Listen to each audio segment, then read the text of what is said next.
Lesson 1. Forget budgets. Budgeting has been the battleground for snobby personal finance writers who've tried to shove a daily tracking system down everyone's throats because it sounds logical. Track your spending, it's so simple. There's only one catch, nobody ever does it. Forget budgeting, says Ramit.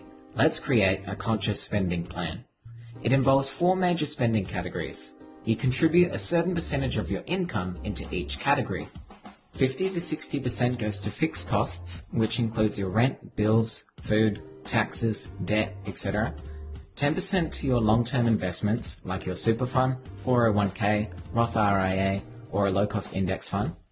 5 to 10% to savings, perhaps for a wedding, a holiday, or a down payment. And 20 to 35% to guilt-free spending money on anything you want. If you're struggling, then use this as a theoretical guide. Otherwise, focus on earning more money, not saving. You could negotiate a raise, get a higher paying job, or do some freelance work on the side. The key to a successful plan is to be frugal, not cheap. There is a difference. Frugal people care about the value of something, their frugality only affects them, they think long term, and try to get the lowest price, but are willing to spend on items that they truly care about. On the other hand, cheap people care about the cost of something. Their cheapness affects those around them, they think short term, and are unreasonable and can't understand why they can't get something for free. The researchers of the Millionaire Next Door found that 50% of the 1,000 millionaires surveyed have never paid more than $400 for a suit or $235 for a watch. Lesson 2. Make your accounts work together automatically. By spending a few hours upfront, you can save ridiculous amounts of time over the long term. Here's how to automate your conscious spending plan. Ramit claims that you only have to spend a mere 3 hours a month on managing your money once this is up and running. You'll need a salary, a current account, a savings account, and a credit card. Let's start with your salary. Assume this is $100,000 or 100% of your income. Before you even get paid, 5% of this should automatically be put into your super fund on the first day of the month. You can set this up by talking to your employer. The remaining income is transferred to your current account. For the 5th of the month, we set up an automatic transfer of another 5% that goes into your investments, whether that be a low-cost index fund or a personal pension plan. Set up another automatic transfer to send 5% to your savings account. The remaining income should be set up to pay your fixed costs like bills and debt, etc., automatically from your current account. Call each of your providers and ask them to bill you on the 7th day of the month. The last step is to set it up so that your credit card account is paid from your current account. You'll use this for your guilt-free spending money. Take note that most of this automation can be set up online through your bank's website. Ramit recommends you have a buffer amount of money in your current account, like say $500, just in case a transfer doesn't go right. This system may sound complicated, but it's simple once you get your head around it. Please comment below if you have any questions. Lesson 3. The 6 Commandments of Credit Cards. 1. Pay off your credit card regularly. If you miss a payment, your credit score can drop. Your card provider can raise the rate or lower the limit, you can be charged a late fee, and just a range of horrible things. Number 2.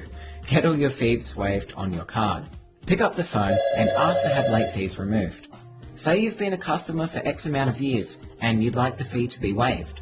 Don't say, "Can you remove this?" Say, "I'd like to have this removed." I know, this can be uncomfortable, but from the bank's point of view, the cost of losing you as a customer is incredibly high, so there's a good chance they will comply with your requests. Number 3. Ask your credit card company to lower your annual percentage rate. This is the interest your credit card company charges you.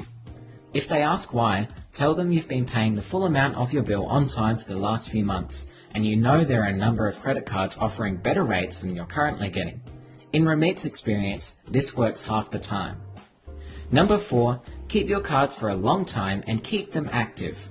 Lenders like seeing this history. The longer you hold an account, the more valuable it is for your credit score. Number 5. Get more credit. This tip is only for people who have no debt and pay their bills in full each month.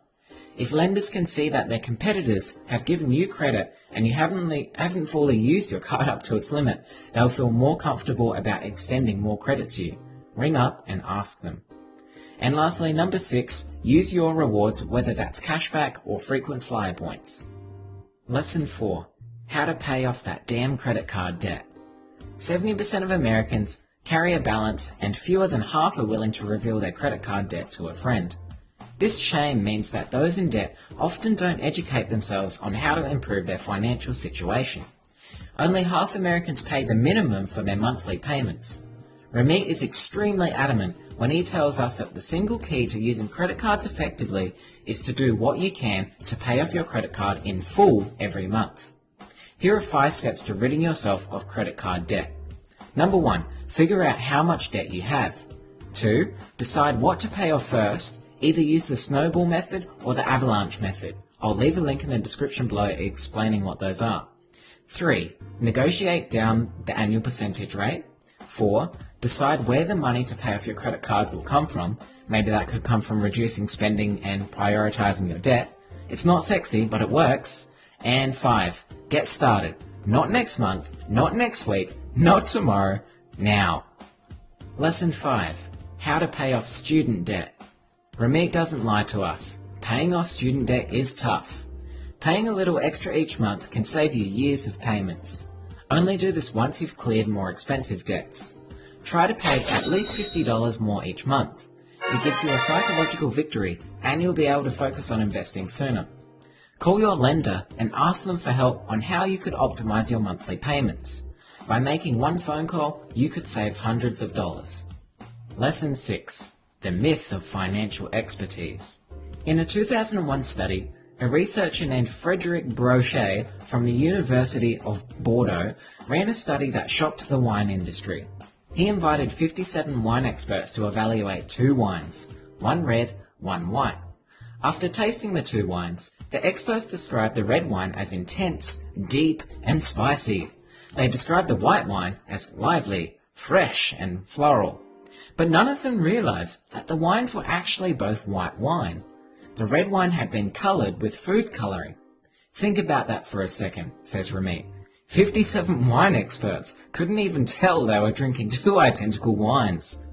All our lives, we've been taught to look up to experts. But ultimately, expertise is about results. You can have the fanciest degrees from the fanciest schools, but if you can't produce solid results, your expertise is meaningless. Any financial expert who attempts to predict the market are often no better than amateurs. You cannot predict the future. Just because a fund manager got you an 80% return this year doesn't mean he can next year. Experts can show their good results but leave out their bad ones. This is known as a survivorship bias. And for all this, you have to pay their exorbitantly high fees. Now for the final lesson. A rich life isn't all about money. Ramit urges us to ask 2 critical questions. Why do you want to be rich? And what does being rich mean to you? I know for me, it's the freedom that money brings. A rich life to me is one where I earn enough money on my own terms to support my basic needs. And a little extra to allow me to travel the world as a location-independent entrepreneur.